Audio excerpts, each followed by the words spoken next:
The large flat monitor glowed in the far corner of our dim wooden living room, casting a cold, alien blue light across the familiar, uneven floorboards. Tuna stood exactly 3 feet away from the desk, frozen in place. She had her battered, soil-stained paper ledger pressed tightly against her chest, holding it like a protective shield. I watched quietly from the doorway as she looked down at her hands, rough from pulling stubborn weeds, deeply calloused from years of lifting heavy wooden harvest crates, and then instinctively shoved them deep into her faded jacket pockets. She was absolutely terrified that simply touching the delicate keys would break something we had spent 3 long months saving for. This wasn't just a new piece of equipment sitting in our house. To Tuna, this silent, glowing machine was a towering wall. It was a glaring, uncomfortable reminder of every time she felt uneducated or left behind, standing right in the middle of the safe, quiet home we had built with our own sweat. Hello everyone, welcome back to our family's corner of the world. We have always believed that hard physical work, calloused hands and early mornings are the reliable answers to every problem on our farm. But what happens when the next step forward requires abandoning the only tools you truly trust? What happens when the very thing you need to survive is the one thing you are most afraid to touch?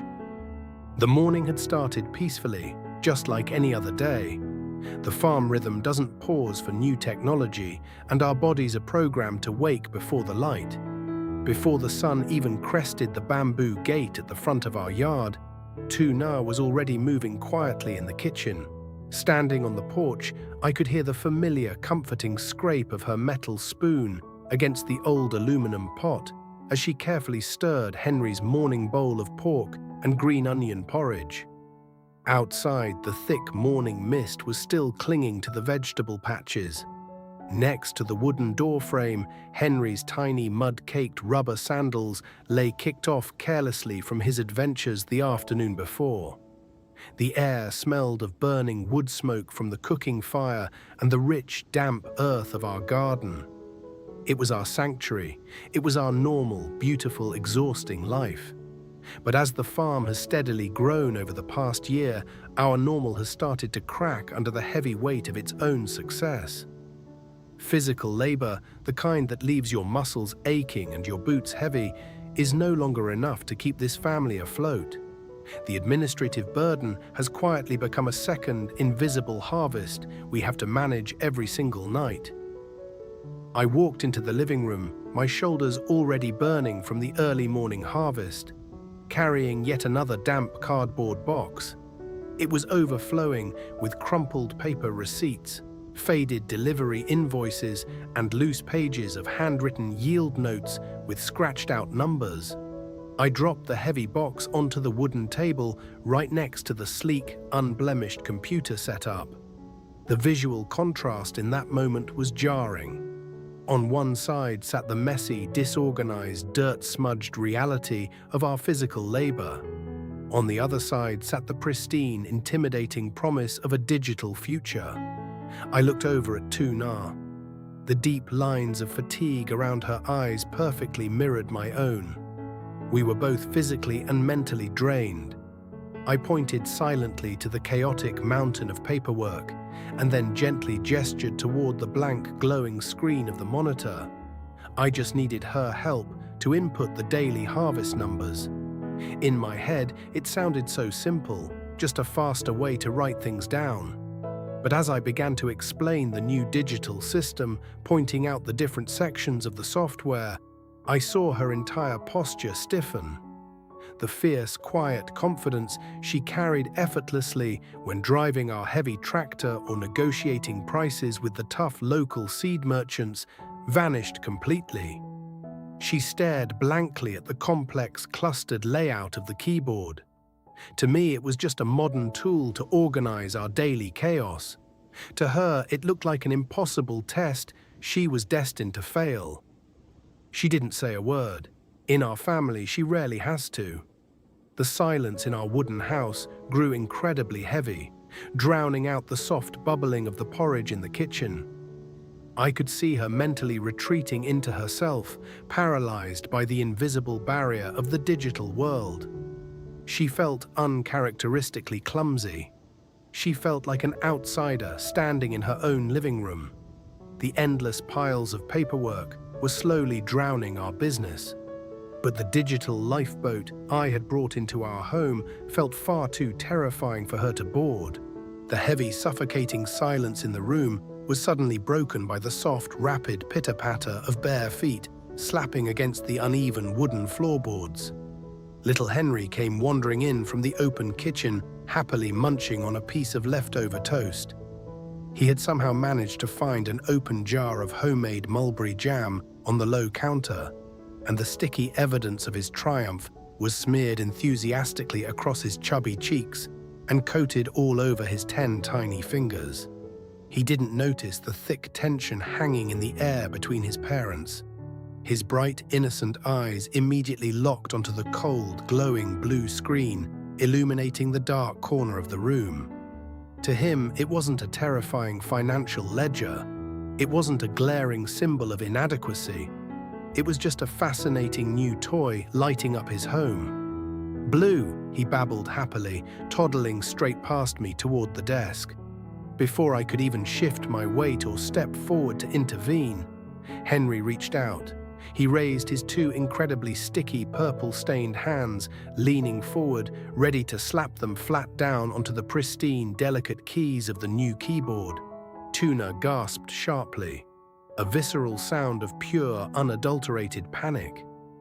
The heavy paper ledger she had been clutching so tightly slipped right out of her frozen grip, hitting the floorboards with a dull, heavy thud. She dove forward, moving with the exact same desperate, lightning-fast instinct she uses to snatch Henry away from the steep edge of the irrigation ditch.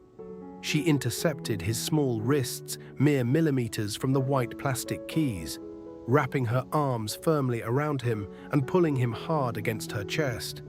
Henry let out a surprised whine, dropping his half-eaten toast onto the floor. But Tuna wasn't even looking at him. She was staring wide-eyed at the keyboard, her chest heaving, breathing as if she had just run a mile. Her eyes held a terrifying kind of adult financial anxiety. It was a quiet, heartbreaking realization.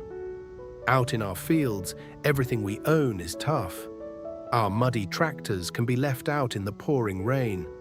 Our wooden harvest crates can be dropped, kicked, and easily repaired with a simple hammer and a rusty nail. But here, inside our living room, this machine represented a fragile, expensive risk to our entire livelihood. To Tuna, that small piece of plastic was a glass bridge suspended over a deep canyon. She was entirely convinced that one sticky hand, one clumsy mistake, or one wrong keystroke would shatter it and send our family's hard-earned savings plummeting into nothingness. That near miss with Henry broke whatever fragile resolve she had left holding her together. She set Henry down on the floor, pointing him gently back toward the safety of the kitchen door. But when she slowly turned back to face me, her defensive wall was fully erected. Her posture was rigid, defeated before she had even attempted to try. "I can't do this, Alex," she whispered into the quiet room. Her voice carried a breaking frustration that she normally kept buried deep beneath her daily, unyielding resilience. "I am a farm wife. I am not an office worker. I don't belong sitting here in front of this." She bent down, picked up her dusty, battered paper ledger from the floor, and brushed the dirt off its cover with a strange reverence, almost as if apologizing to it. "Let me just go out back to the shed. I'll sort the tomatoes. I can pack 50 heavy boxes by noon. Just let me do what I know how to do." She was practically begging me to let her retreat. She wanted to escape back into the comfortable, familiar exhaustion of physical labor. It is a hidden, painful cost of building a better life.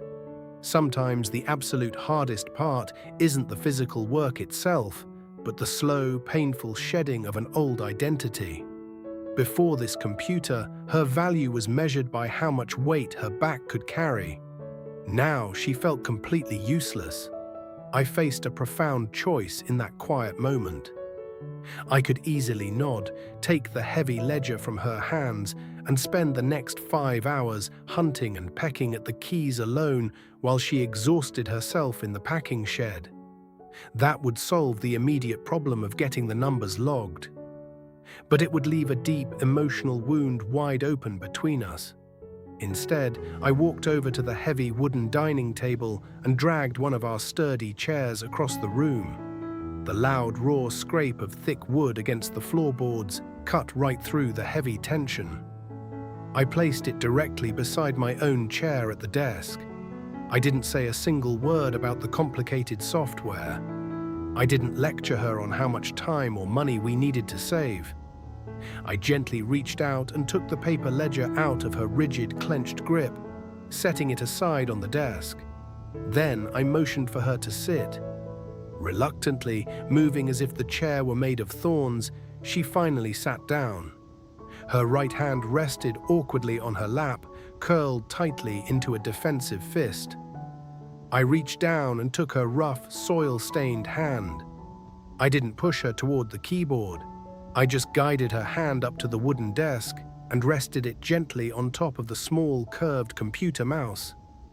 Then I placed my own calloused, heavy hand completely over hers, enveloping it, physically grounding her trembling fingers.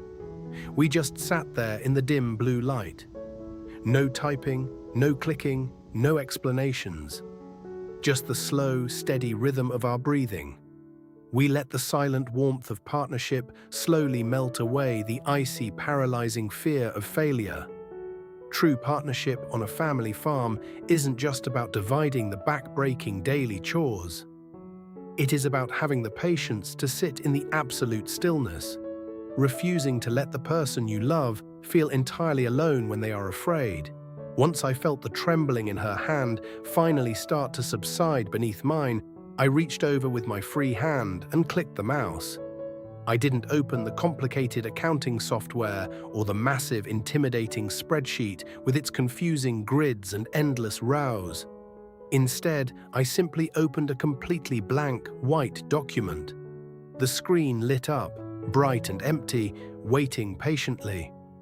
"This isn't a test," I whispered, keeping my voice as calm and steady as the morning breeze outside. "It's just a blank piece of paper.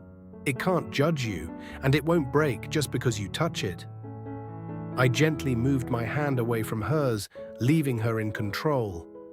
"Just type your name," I said softly, pointing toward the keyboard. Tu Na looked at me, her dark eyes searching mine for any sign of judgment or impatience. Finding none, she looked back down at the keys. With her rough, soil-stained index finger extending hesitantly, she began to hunt for the letters. The silence in our wooden house returned, but this time it wasn't heavy with suffocating tension. It was thick with a quiet, fierce determination. She was a woman who had pulled stubborn roots from the dry earth and carried our son through exhausting midnight fevers.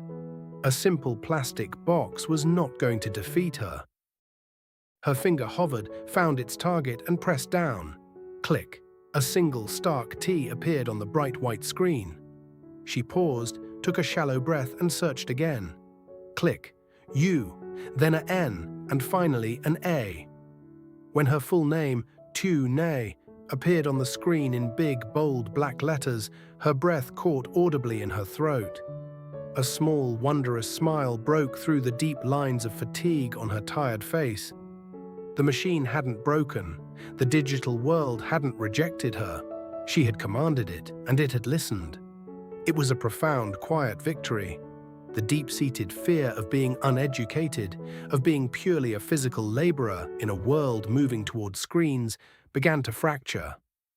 I leaned in close and smiled. "You built this entire farm with your hands," I told her quietly. "Now you are going to run it from here."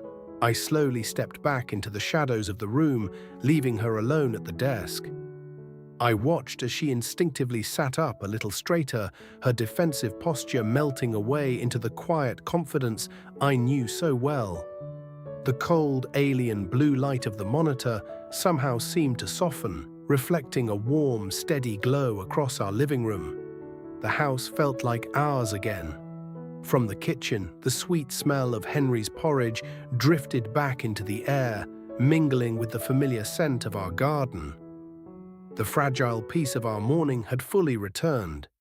This is the quiet truth of building a life together.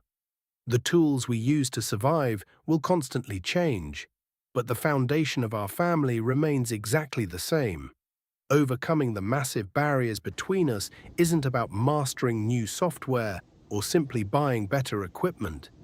It is about proving to the person you love that they are capable, worthy, and never left behind when the world demands we change. As the morning sun finally broke through the wooden window frames, illuminating the dust dancing in the air, the farm began to wake up around us. There are still thousands of numbers left to enter, and surely many mistakes still to be made on that glowing screen. But today the heavy burden feels just a little bit lighter. The room is perfectly quiet except for the slow, hesitant, but deeply deliberate click-clack of the keyboard as Tu Na begins to type her very first sentence. If Tu Na's courage today resonated with your own struggles, please leave a comment to let her know she isn't alone. Subscribe to our channel to join our family as we navigate the beautiful, hard work of building a life together.